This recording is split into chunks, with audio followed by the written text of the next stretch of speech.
Excuse me. Is there any way you could cook my burger a little bit longer?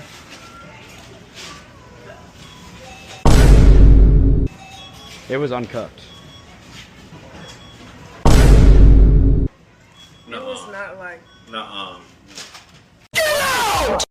No way. That is not what we give you guys. Because that don't even look like the package. Exactly. That is not. And I'm pretty sure it comes frozen. Yeah. Exactly. Yeah. No, you took the patties Don't mess out. with them like that. Come on. I got your backs. I think there's a time in everybody's life where they had to just get up and go get themselves a job. Whether it be because your parents made you or just because you wanted a little money on the side. Everybody had to get up and get their first job eventually. And for most of us, that first job was usually fast food. For me, it was Little Caesars. For J-Dub, it was McDonald's. And no matter where you work for your first job, the first one is probably always the most worst one. And the video we're reacting to today is going to tell you why. So the video we're going to be reacting to today is called The Hell of Working Fast Food by Chul. And with that being said, let's get straight into the video. Fast food. Working in fast food was something else, man. You think working at a place where all you do is take orders and flip burgers would be boring? But some of the most interesting things happen around here. Goodness. There's something about being behind the counter that just shows you how crazy people really are. Everybody enjoys their fair share of fast food, you know? The little children, the single moms, even the billionaires enjoy it from time to time. So with all the worlds colliding, you'll come across some very strange interactions. I put in close to 5 years working at a fast food joint, and even though I had some great times there were some bad times. A lot of bad times. And since it's hitting my first year since I ended up quitting, I thought why not expose the deepest, darkest secrets about this place. Cause we be spitting in the food, shitting in the food, nutting on the food. Nah, I'm just kidding. When I first started my career in high school, I actually came in very excited. No. Now I gotta ask you, without saying names or anything like that, have you ever had somebody like tamper with the food just cause the person on the other end said something disrespectful, or they didn't like the person because they already knew him ahead of time? Just anything like that? Not to my knowledge, but I have stopped somebody from being unsanitary while making food because they did some disgusting stuff. I'm not gonna bring up what he did, but it was nasty, and we had to get on his ass because he was back there making the food. Well, I've worked at Little Caesar, so usually at most it was like 4 people in there. So, and usually I was the one handling the food, so there was usually nothing going on because I was the one taking care of it. But I did have this one guy who, even though he wasn't like tampering with the food or nothing, like, oh my god, he made the worst pizzas I've ever seen. Like the pizza was never a circle, man. It was always some geometric shape. The crust was half done. Like he just slapped sauce, slapped cheese, threw it in the oven, man. And I usually had to get complaints from people like, this pizza is terrible, take it back, because this dude is always making pizzas. I always had to go back there and remake it for somebody. Oh, I'm sorry, here's a new one, sorry for the trouble and all that stuff, man. It was crazy. It got to the point where he's a manager and I had to tell him, yo, you go take orders, I'm on the line, or you go prep dough, I'll get on the line, I'm making the pizzas, because I cannot deal with that, bro. Because people sometimes they get unruly, man, and sometimes they justify it, sometimes they not. When I first started my career in high school, I actually came in very excited and happy because I really needed a job. Back when I was 16 years old, I wanted to experience the cool lifestyle that the other teenagers had. People in my school were rocking the new sneakers, they were going to malls, spending money on Auntie Anne's and Wet Toast pretzels, and I couldn't do that because I had no money. My broke ass was wearing the off-brand shoes that my mom bought from Chinatown. Instead of wearing Jordans, I'd be wearing the Jordongs because my shit got an extra bulge in it. And instead of wearing New Balance, I was wearing No Balance because my shit got no support. Jordan I even never ate at did home that almost all the time move. since I couldn't afford any other food than the $1 fries that the McDonald's app used to have. Those are a few examples that showed how broke I was as a teenager. So even though I was barely getting minimum wage, it was my first sign of getting motion. And it's a lot better than doing nothing and getting paid $0. Facts. So the first day I clocked in, it was a lot of easy work. I was getting introduced to the other workers, getting trained, took some orders, and I clocked out of the shift knowing that I made $60 with extra tips. I ain't gonna lie, that first day, I say the first week, that'd be the most fugazi week. Like, everybody treat you nice, and oh, this is so easy. What they have me doing right now is so sweet. After that orientation week, All downhill, man. You get your first rush hour. Hey, they start making you do stuff. They ain't teach you in the orientation yet. man, I'm underage. These folk got me back here on the grill. I'm not even supposed to be on the grill yet.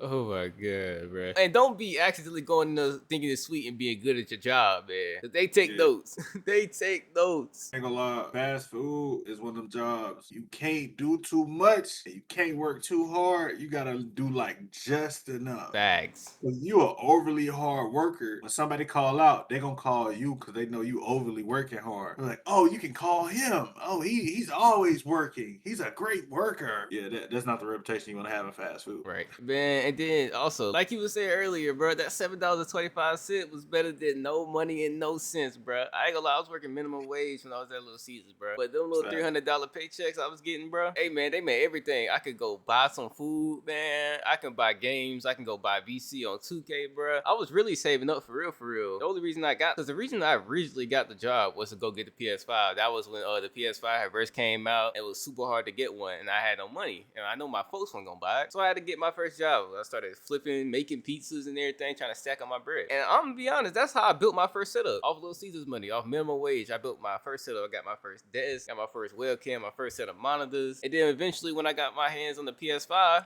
man, it was looking great, man. Those $7.25, man, went a long way. Some orders, and I clocked out of the shift knowing that I made $60 with extra tips. And I felt rich as hell. That money meant a lot to me. I'm already thinking of the clothes I can buy, a PC that can replace my shitty laptop, and seeing my bank account grow was satisfying. I became a wage demon, because even though I was only scheduled 3 days a week, I would always be ready to take someone's shift if they were willing to let me get it. I always thought of it like, why would I sit at home, do nothing, and get paid nothing, when I could put the fries in the bag and get paid $15? Money is money, so I worked really hard. But even though I was a hard worker, I was also a dumb worker. There was one time we got a DoorDash order from a customer named like Dortha Chic or something like that, and in my head I was reading it and thinking, haha, that name kind of sounds like Shrek. So I decided to scribble their name out of the receipt and rewrite their last name to be Shrek. I thought nothing of it. The DoorDasher came by and picked up the order, and about 30 minutes later when I was cleaning the toilets, the phone rings and my boss answers.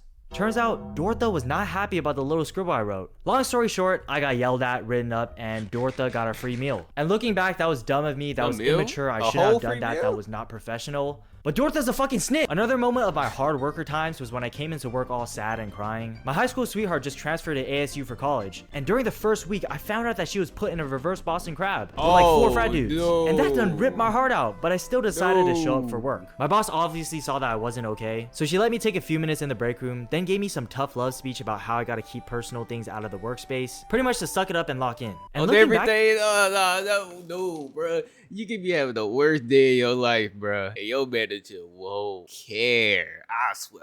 I remember I got my orientation at I'm not gonna say the department store, but I got my orientation at the department store. Mind you, I've worked at this place before, just at a different location, so I already do everything. But during orientation, I remember she was telling us that you gotta come to work if you're scheduled no matter what happens to you. And she gave a specific story where this person was clocked in, was at work, and then clocked out for their lunch break and drove across the street to get something to eat. And when they attempted to get back across the street, they got T-boned and their car got ruined. So they had to call the cops, they had to get the car towed and all that and whatnot. And they decided to call the store and let them know, hey, my car got hit. I'm carless right now. And she told me that her response was, okay, so when you think you can get back into work? Like, what are you talking about? Like, I swear sometimes they just be corporate slaves, bro.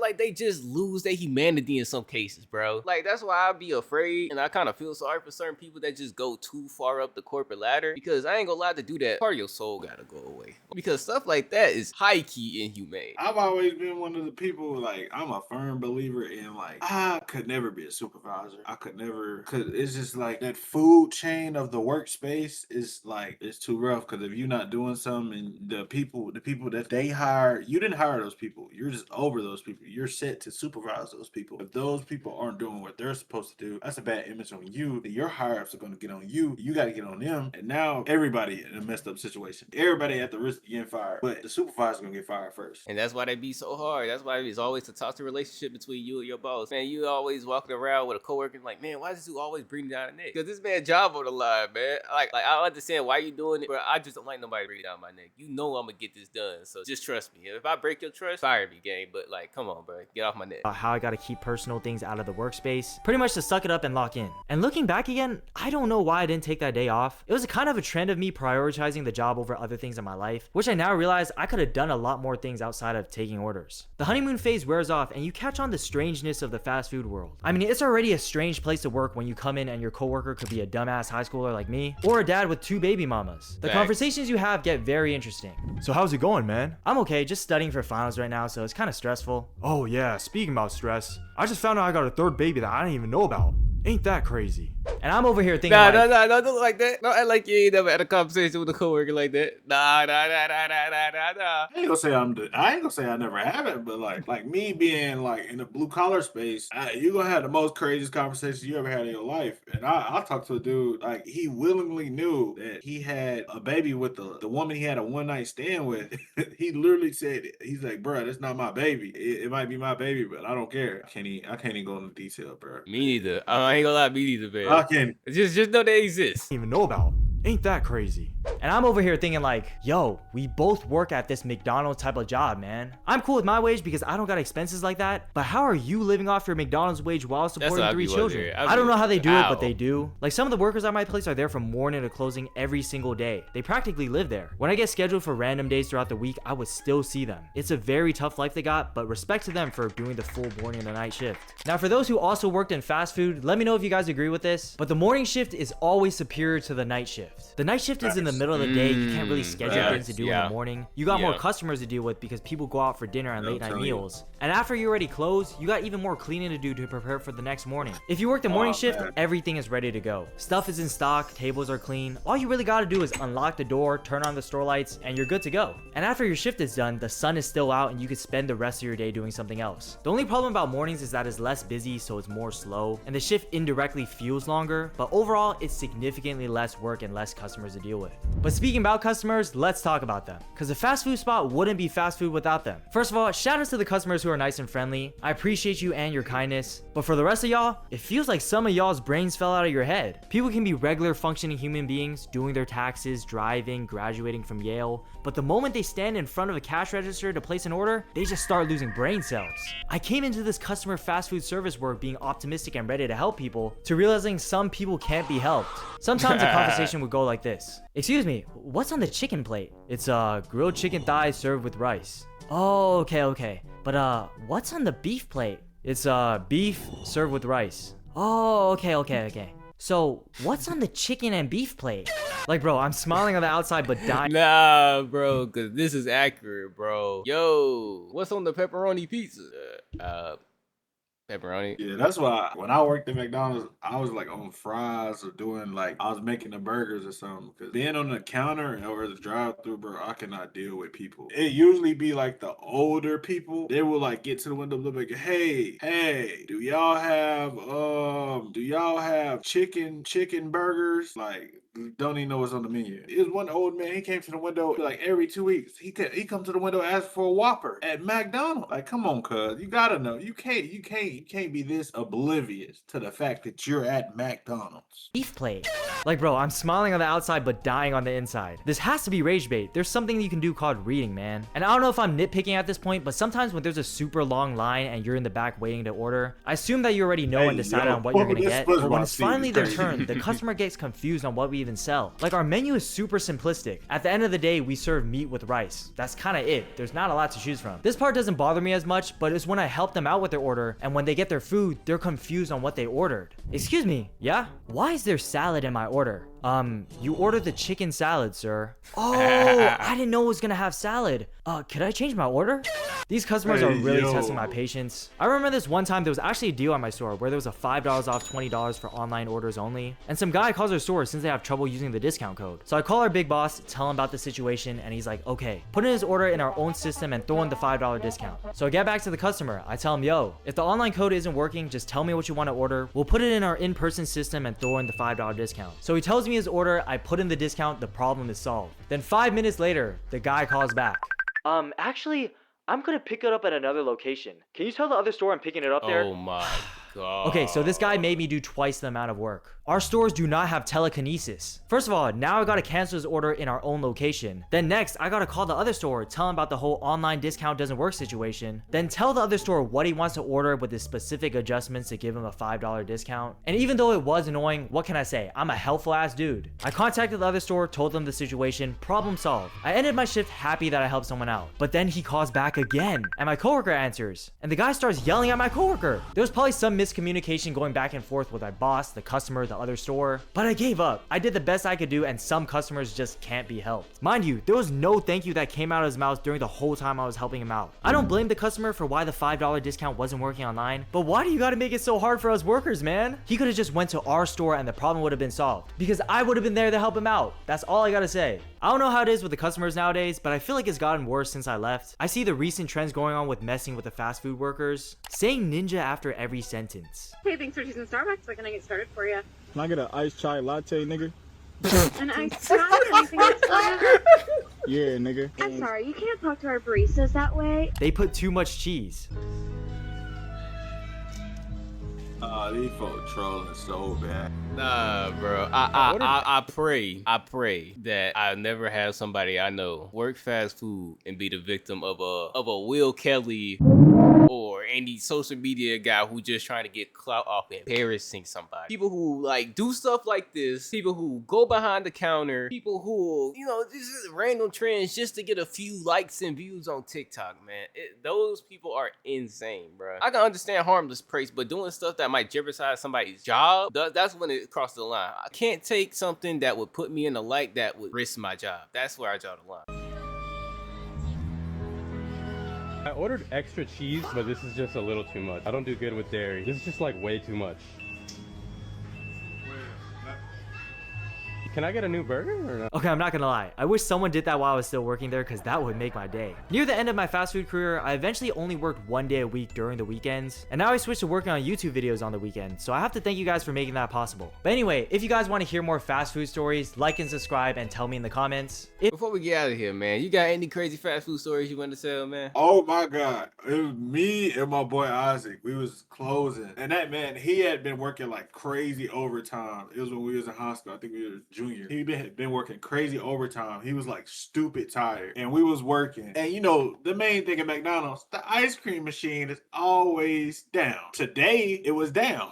And this lady had ordered ice cream. You know, when the back and the front, they not communicating and stuff not gonna work. We had been telling them, hey, we don't have no ice cream. They still sold some ice cream out the window. She got to the window. She got to the second window, and she got our food and everything. She was like, so y'all ice cream machine really ain't working? And we was like, yeah, it's not working. She was like, I see it. It's over there. Yeah. We was like, it's not working. And she was like, all right, y'all some lying B words. I'm like, okay. And she threw the drink, hit Isaac. This nigga, I'm literally holding on to Isaac. His body is halfway out the window. Like he almost grabbed that girl by her head. But let us know your craziest fast food stories in the comment section below. Whether you were the fast food worker or you were the person on the other end, I love to hear your stories. But with that being said, we are the Afterthought Duo. I am T-Bangs. This is my co-host J-Dub, and we will see you in the next video.